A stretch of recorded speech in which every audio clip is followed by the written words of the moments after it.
Hi guys, मैं Puneet Kumar study with Puneet channel में आपका दोस्तों बहुत बहुत स्वागत है।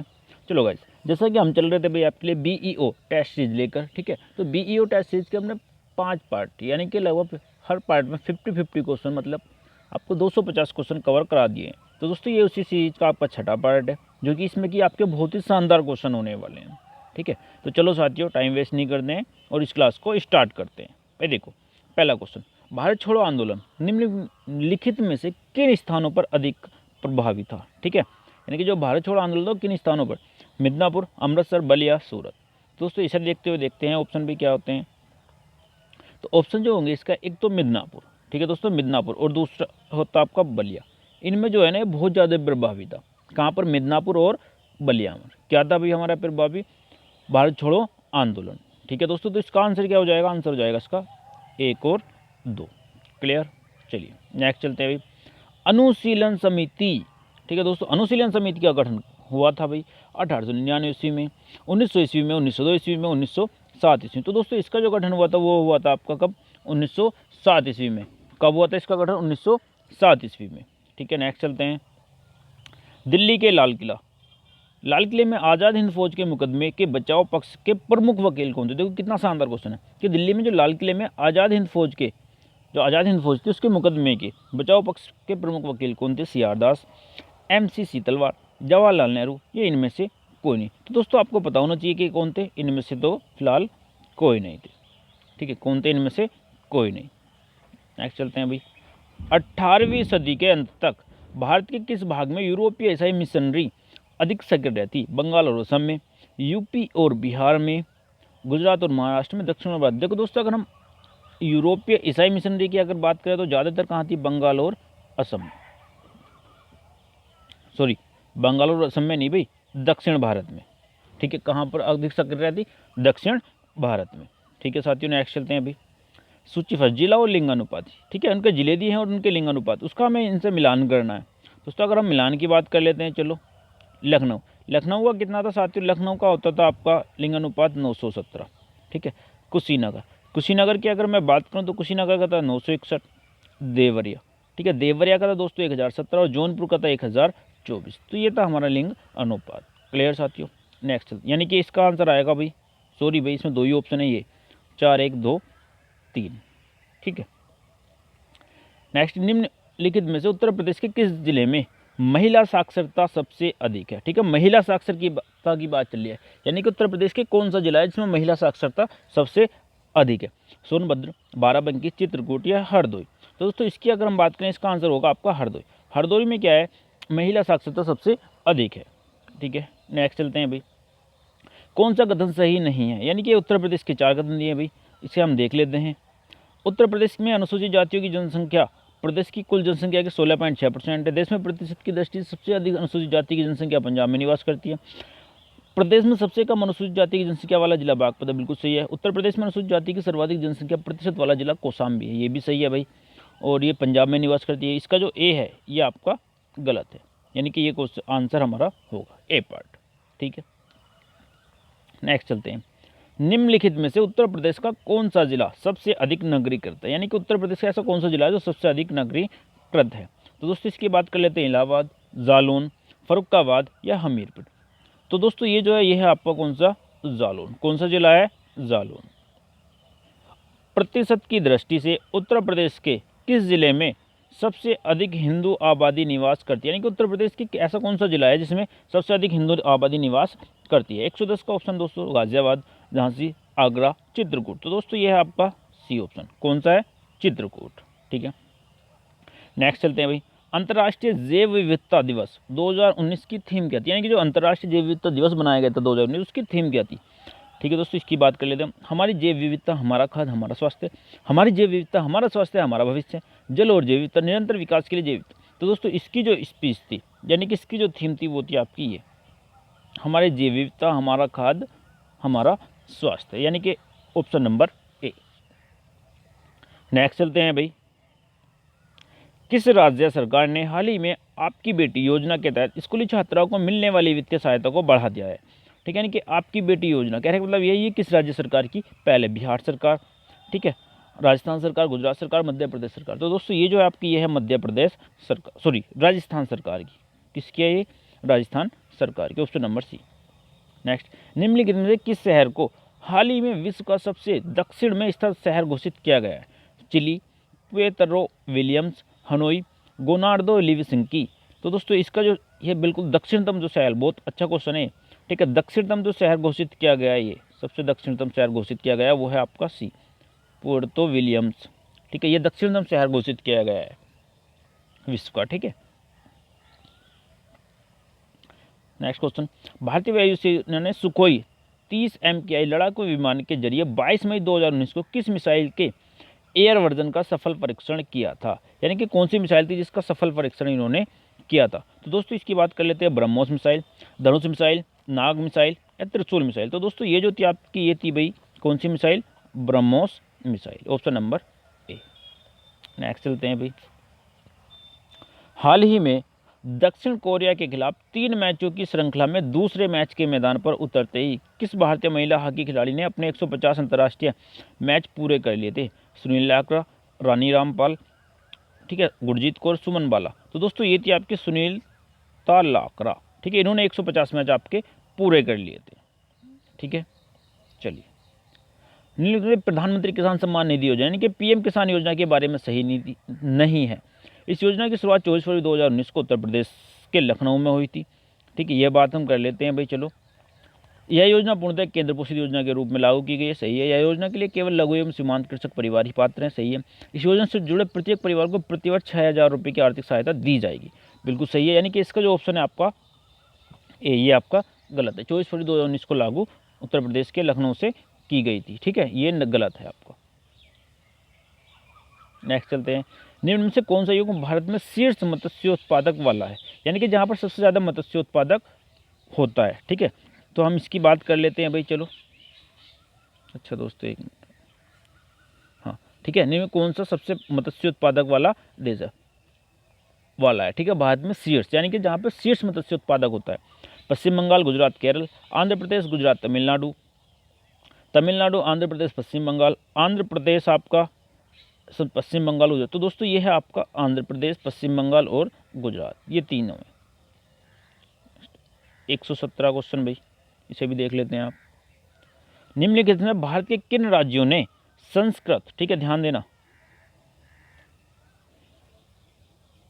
भारत के किन राज्यों ने संस्कृत भाषा को, ठीक है दोस्तों, भारत के किन राज्यों ने संस्कृत भाषा को अपनी द्वितीय आधिकारिक ऑफिशियल लैंग्वेज घोषित किया है? ठीक है, यानी कि भारत के किन राज्यों ने संस्कृत भाषा को? तमिलनाडु, उत्तराखंड, उत्तर प्रदेश, हिमाचल प्रदेश, गुजरात, महाराष्ट्र, उत्तराखंड, हिमाचल प्रदेश। तो दोस्तों ये जो क्या है आपका, ये क्या है, उत्तराखंड और हिमाचल प्रदेश ने क्या क्या है भाई, इन्होंने संस्कृत को ऑफिशियल लैंग्वेज, द्वितीय भाषा अपनी माना है। नेक्स्ट, भारत के लिए CSIR NPL के वैज्ञानिकों ने 2 मानक समय का प्रस्ताव रखा कि 89 डिग्री 52 मिनट UTC प्लस 6.5 घंटे को इसका मानक समय माना है। इस मानक समय के अनुसार भारत के निम्नलिखित में से कौन से राज्य सम्मिलित है? यानी कि इस मानक समय में, ठीक है, 89 डिग्री 52 मिनट या UTC प्लस 6.5 घंटे में कौन से राज्य आते हैं आपके? ठीक है, ये सवाल इसमें पूछा जा रहा है भाई। तो दोस्तों हम इसकी बात कर लेते हैं, ठीक है, कौन से राज्य आते हैं? मेघालय, नागालैंड, अरुणाचल प्रदेश, असम, मणिपुर, मिजोरम, त्रिपुरा और निकोबार द्वीप समूह। दोस्तों इसमें जो है उपयुक्त में क्या होता है, सारे के सारे राज्य आते हैं। क्या आते हैं दोस्तों? इसमें सारे के सारे राज्य आते हैं। निर्वाचन आयोग ने सर्वोच्च न्यायालय के निर्देशानुसार किन चुनावों में से नोटा विकल्प को हटा दिया था? यानी कि जो नोटा का विकल्प था वो हटा दिया था। लोकसभा, राज्यसभा, विधानसभा, विधान परिषद, लोकसभा, विधानसभा, राज्यसभा, विधान परिषद। तो दोस्तों ये जो तो चुनाव थे राज्यसभा और विधान परिषद के, इनमें क्या किया था, नोटा का जो विकल्प था उसको हटा दिया था। सैन्याभ्यास और देश, देखो दोस्तों हम बात कर लेते हैं इनके सैन्याभ्यास की और देश की। ठीक है, सबसे पहला आता है युद्ध अभ्यास। ठीक है, युद्ध अभ्यास किन किन देशों के बीच हुआ है, हम इसकी भी बात कर लेते हैं भाई। युद्ध अभ्यास, युद्ध अभ्यास होता है दोस्तों हमारा हमेशा किसके बीच, ये होता है हमारा हमेशा भारत और पाकिस्तान के बीच। जिमेक्स, ठीक है, जिमेक्स 18 ये किसके बीच होता है दोस्तों, ये होता है हमेशा भारत और जापान के बीच। इम्बैक्स, इम्बैक्स के बीच होता है दोस्तों, इम्बैक्स होता है भारत और म्यांमार के बीच। किसके बीच होता है, भारत और म्यांमार के बीच। अभ्यास तोपची अभ्यास तोपची होता है दोस्तों भारतीय सेनाओं के बीच, यानी कि इसका ऑप्शन हो जाएगा बी, 4 3 2 1। ठीक है, नेक्स्ट चलते हैं। हाल ही में यूरोपीय देशों के नागरिकों द्वारा एक आंदोलन चलाया जा रहा है जिसे येलो वेस्ट प्रोटेस्ट, कितना शानदार क्वेश्चन है, ठीक है, येलो वेस्ट प्रोटेस्ट कहा गया, यानी कि एक ऐसा आंदोलन चलाया जा रहा है इसे क्या कहा गया, येलो वेस्ट प्रोटेस्ट कहा गया। यह आंदोलन निम्नलिखित में से किससे संबंधित है? ठीक है दोस्तों, ये हमें बताना है किससे संबंधित है। देश में बेरोजगारी दर बढ़ने के कारण, मुद्रास्फीति में हो रही अत्यधिक वृद्धि के कारण, सरकार द्वारा प्रवासियों को दी जा रही सुविधा को रोकने हेतु, डीजल एवं पेट्रोल पर कर में नियोजित वृद्धि के विरुद्ध। तो दोस्तों ये जो है ये है आपका ये डी, यानी कि डीजल और पेट्रोल में जो कर में नियोजित वृद्धि हो रही है उसके लिए, उसके विरुद्ध किया जा रहा है। हाल ही में रायसीना वार्ता, ठीक है, ये दोस्तों रायसीना वार्ता 2019 का आयोजन किया गया। इस संबंध में निम्न में से कौन सा कथन सही नहीं है? रायसीना वार्ता 2019 का आयोजन नई दिल्ली में हुआ, यानी कि नई दिल्ली में किया गया। ठीक है, यह भारत का प्रमुख वार्षिक भू राजनीतिक एवं भू आर्थिक सम्मेलन है। रायसीना वार्ता का यह 5वां संस्करण है जिसमें नॉर्वे के प्रधानमंत्री ने उद्घाटन किया, भाषण दिया। भारत के विदेश मंत्रालय के सहयोग से ऑब्जर्वर, ठीक है, ऑब्जर्वर रिसर्च फाउंडेशन द्वारा इसे आयोजित किया गया। दोस्तों अगर हम इसकी बात कर लेते हैं तो इसका जो आंसर होगा वो होगा आपका सी। रायसीना वार्ता का ये क्या है, 5वां संस्करण है जिसमें नॉर्वे के प्रधानमंत्री ने उद्घाटन का भाषण दिया था। ठीक है, नेक्स्ट चलते हैं भाई। हाल ही में चर्चा में रहा संयुक्त व्यापक कार्य योजना, यानी कि joint comprehensive plan of action, ठीक है, यानी कि संयुक्त व्यापक कार्य योजना निम्नलिखित में से किस देश से संबंधित है? पाकिस्तान, ठीक है, ईरान, अफगानिस्तान, लीबिया। तो दोस्तों ये है आपकी किससे? पाकिस्तान, ईरान से संबंधित, पाकिस्तान नहीं ईरान। नेक्स्ट आता है इंडिया इकोनॉमिक स्ट्रेटजी टू 2035, ठीक है, इंडिया इकोनॉमिक स्ट्रेटजी टू 2035 किन दो देशों के बीच द्विपक्षीय संबंधों से संबंधित है? भारत जापान, ठीक है, भारत रूस, भारत ऑस्ट्रेलिया या भारत अमेरिका। तो दोस्तों ये जो है ये किससे संबंधित है? ये है आपकी भारत और ऑस्ट्रेलिया से संबंधित है।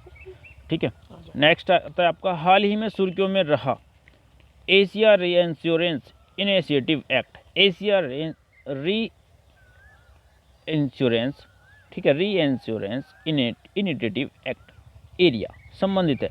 एशिया में शांति एवं सुरक्षा को बढ़ावा देने हेतु यूएन की एक पहल, भारत और जापान के मध्य तकनीकी साझेदारी, अमेरिका और भारत के मध्य रणनीतिक साझेदारी, भारत को ईरान से समुद्री मार्ग से जोड़ने के लिए। तो दोस्तों ये जो है ये है आपके भारत, अमेरिका और भारत के मध्य रणनीतिक साझेदारी। क्या है ये? रणनीतिक साझेदारी। नेक्स्ट आता है इस बार के गणतंत्र दिवस में संग्राही नृत्य को परेड में प्रस्तुत किया गया, निम्न में से कौन सा कथन सही है? यह नृत्य मोग जनजाति द्वारा किया जाता है। इस समुदाय के लोग बौद्ध धर्म का अनुसरण करते हैं। इस पर्व को नव वर्ष के रूप में मनाया जाता है, यानी कि संग्राही नृत्य। ठीक है, तो दोस्तों इसका जो आंसर होगा आपका वो होगा भाई 2 और 3। इस समुदाय के लोग जो बौद्ध धर्म का अनुसरण करते हैं और इस पर्व को नव वर्ष के स्वागत में मनाया जाता है। ठीक है, और ये है हमारा संग्राही, यानी कि ऑप्शन नंबर 2 और 3, यानी कि ये बी आंसर। ठीक है, नेक्स्ट चलते हैं भाई।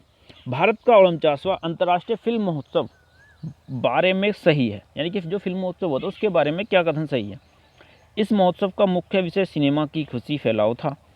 इसमें फोकस देश इजराइल था। इसमें फोकस राज्य झारखंड था और उपयुक्त सभी। तो दोस्तों अगर हम इसकी बात कर लेते हैं तो इसमें जो है आपका ये सभी थे। ठीक है, फोकस राज्य जो था इसमें झारखंड था, फोकस देश दोस्तों इजराइल था और सिनेमा की खुशी फैलाओ इस महोत्सव का मुख्य विषय था, उपयुक्त सभी। ठीक है साथियों, ये था आपका अंतर्राष्ट्रीय फिल्म महोत्सव 49वां। 15वां जी शिखर सम्मेलन का आयोजन किस देश में किया जाएगा? जापान, सऊदी अरब, रूस, ब्राज़ील। तो दोस्तों इसमें जो किया जाएगा वो किया जाएगा आपके सऊदी अरब में। कहाँ पर किया जाएगा साथियों? सऊदी अरब में। ठीक है, नेक्स्ट राष्ट्रीय महिला आजीविका सम्मेलन 2019 का आयोजन उत्तर प्रदेश के किस जिले में, यानी कि राष्ट्रीय महिला आजीविका सम्मेलन 2019 का आयोजन उत्तर प्रदेश के किस जिले में किया गया है? बनारस में, इलाहाबाद में, लखनऊ में, गोरखपुर में। तो दोस्तों इसका जो किया गया है वो किया गया है आपका बनारस में। कहाँ पर किया गया है? बनारस में किया गया है। ठीक है, नेक्स्ट नीति आयोग द्वारा भारत का पहला ग्लोबल मोबिलिटी शिखर सम्मेलन कहाँ किया गया था? यानी कि 131 की बात चलिए। नीति आयोग द्वारा भारत का पहला ग्लोबल मोबिलिटी शिखर सम्मेलन कहाँ किया गया था? तो दोस्तों ये जो किया गया था, ये किया गया था आपका नई दिल्ली में। कहाँ पर किया गया था? ये नई दिल्ली में। नेक्स्ट चलते हैं।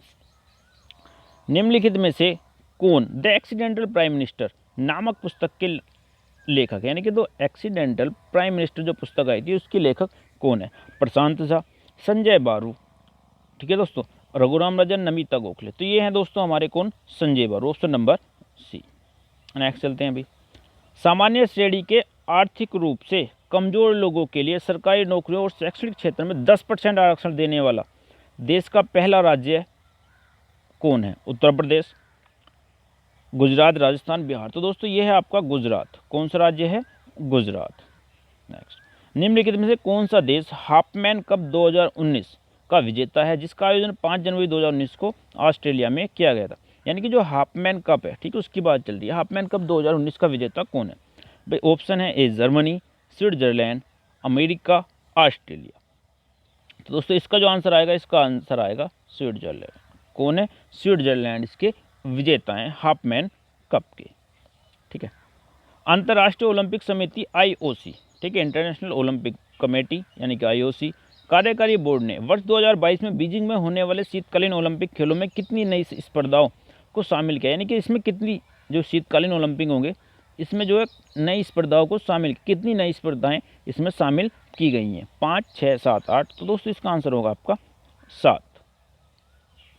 सैफर SAFER को विश्व स्वास्थ्य संगठन द्वारा लॉन्च किया गया, इसका उद्देश्य क्या है? यानी कि WHO ने इसे लॉन्च किया है, ठीक है। अब देख लेते हैं इसका उद्देश्य क्या है अभी। यह अल्कोहल के हानिकारक प्रयोग के कारण होने वाली मौतों, बीमारियों तथा चोटों में कमी लाना, विश्व में महिलाओं की सुरक्षा हेतु, विश्व में नई नई तरह की बीमारियों से सुरक्षा हेतु, 6 से 14 वर्ष तक के बच्चों में कुपोषण की रोकथाम हेतु। तो दोस्तों इसका जो आंसर है यह यह अल्कोहल के हानिकारक प्रयोग के कारण होने वाली मौतों, बीमारियों तथा चोटों में कमी लाना इसका उद्देश्य है, ठीक है। नेक्स्ट चलते हैं भाई। निम्नलिखित में से किसने ऑस्ट्रेलिया ओपन 2019 का महिला एकल खिताब जीता? यानी कि ऑस्ट्रेलिया ओपन 2019 का महिला एकल खिताब जीता।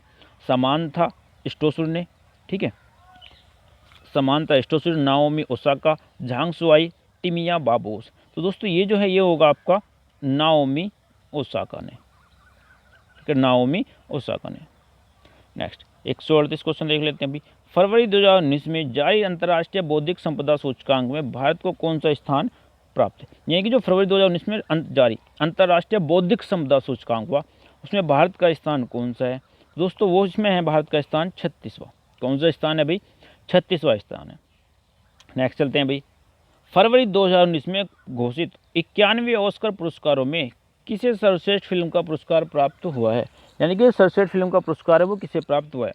Green book, black panther, the favourite, Bohemian rhapsody. तो दोस्तों इसकी अगर हम बात कर लेते हैं तो ये बुक है हमारी ग्रीन बुक, ठीक है। ग्रीन बुक जो पुस्तक है उसे ये फिल्म 91 के ऑस्कर पुरस्कारों में सर्वश्रेष्ठ फिल्म का पुरस्कार मिला है, ठीक है। नेक्स्ट चलते हैं। निम्नलिखित में से इटालियन ओपन टेनिस 2019 यानी कि इटालियन ओपन टेनिस 2019 का विजेता कौन है?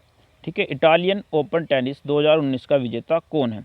नोवाक जोकोविच, राफेल नडाल, डिएगो स्वार्ट्जमैन, स्टेफानोस सितसिपास। तो दोस्तों ये हैं आपके राफेल नडाल।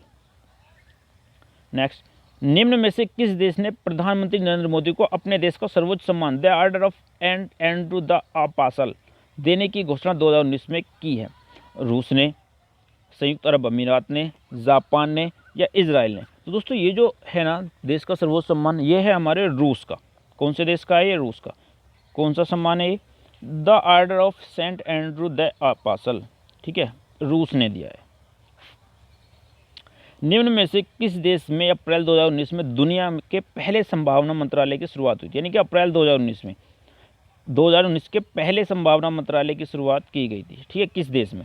संयुक्त राज्य अमेरिका में, ईरान में, कुवैत में, इराक में। तो दोस्तों ये जो है आपका अमेरिका में ये चीज़ हुई थी, ठीक है। नेक्स्ट चलते हैं।